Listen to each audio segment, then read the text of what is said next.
these are the 3 R's of self-care. So the first R is reflection. This is the most important of the 3 R's, and that's why we've been practicing it throughout the training today as well. Reflection is about taking the time to observe and be curious about how you're doing.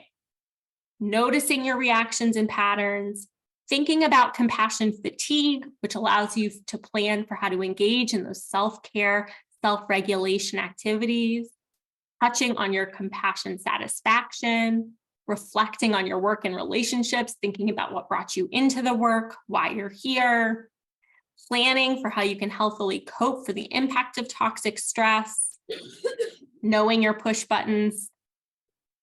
Another piece of reflection is mindfulness. So mindfulness is that awareness that arises from paying attention on purpose in the present moment and non-judgmentally. And I just want to say that being non-judgmental is very hard, right? It can be hard to both pay attention to what's going on in the moment and then accept what's going on in the moment. But really at its core, that's what mindfulness is. And I think that's why it's called a practice, right? It takes a lot of practice.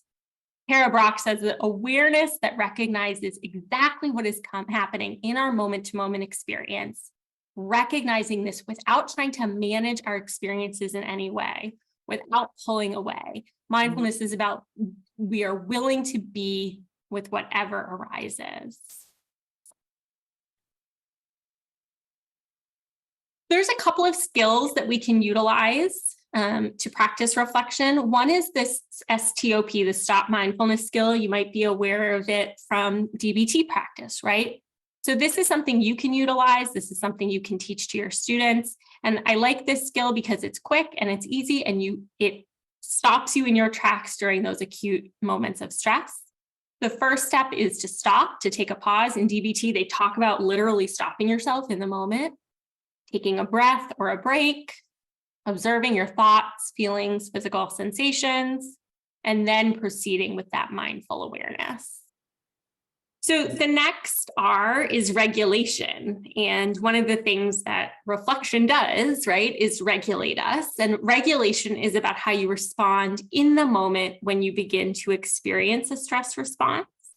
So regulation is about responding when you notice your stress increase. So like one of you mentioned, stopping, breathing, taking that moment to disrupt that pattern of negative thinking or intrusive thoughts, and working to shift your energy to a place that's comfortable. And I know that most of you probably do this with your students all the time, right? You're working to help them shift their energy to a place that is effective for learning, that is comfortable, right? But regulation is also about shifting our own energy to that place as well, right? That is self-care. And we really can't help students shift their energy if we are also dysregulated. And that's really what a trauma-informed system is all about, right?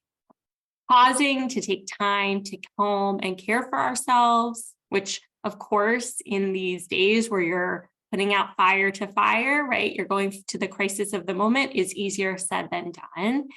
And asking for help and debriefing when needed. And I've heard multiple of you say today that that's a core piece of your work too, is asking for support from your principals, from one another. That asking for help and debriefing is part of your systems of support, and that's wonderful. One of my favorite quick and easy regulation strategies is this 5-4-3-2-1 grounding skill. I like to teach this to students ahead of time, right? It's easy to teach this to folks when they are in a calm place so that when they feel dysregulated, when they need that moment to regulate, they can access a skill that they already know how to do. So this 5-4-3-2-1 grounding skill is also great because you can use it and no one needs to know. So if you're feeling dysregulated right now and you were to practice this grounding skill, it is completely internal, it's completely silent, and no one needs to know you're doing it. So it's simply in your mind, naming 5 things you can see in the moment, 4 things you can feel in the moment, 3 things you can hear, 2 things you can smell, and 1 thing you can taste. And if you have students or you yourselves have different abilities, you can certainly adjust this based on the senses that you have access to. Okay, and then the last R that we have here is relaxation. So relaxation is about keeping yourself strong and balanced. It's about engaging in activities that invite joy and play and connection. It's about tending to your own physical and mental wellness, and about remaining patient, gentle, and realistic with yourself.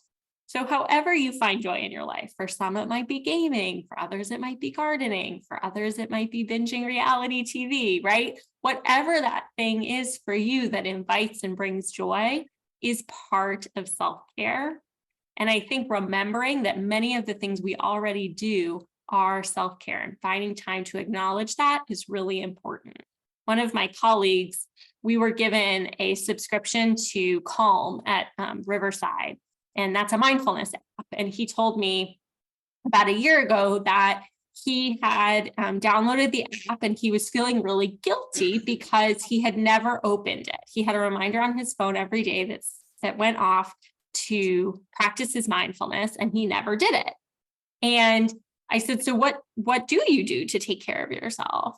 And he paused for a minute, and he said he realized that what works for him, what brings joy, is doing the New York Times crossword puzzle. And he has 2 young children at home, and every night he sits down and he does the crossword puzzle. Now, for me, that would invite a lot of stress and anxiety, but for him, it worked really well. And so I think just acknowledging, right, that the mindfulness app may not be the thing that brings you joy and calm and peace and invites self-care into your day. It's acknowledging the thing that does, right? So for him, it's the New York Times crossword puzzle.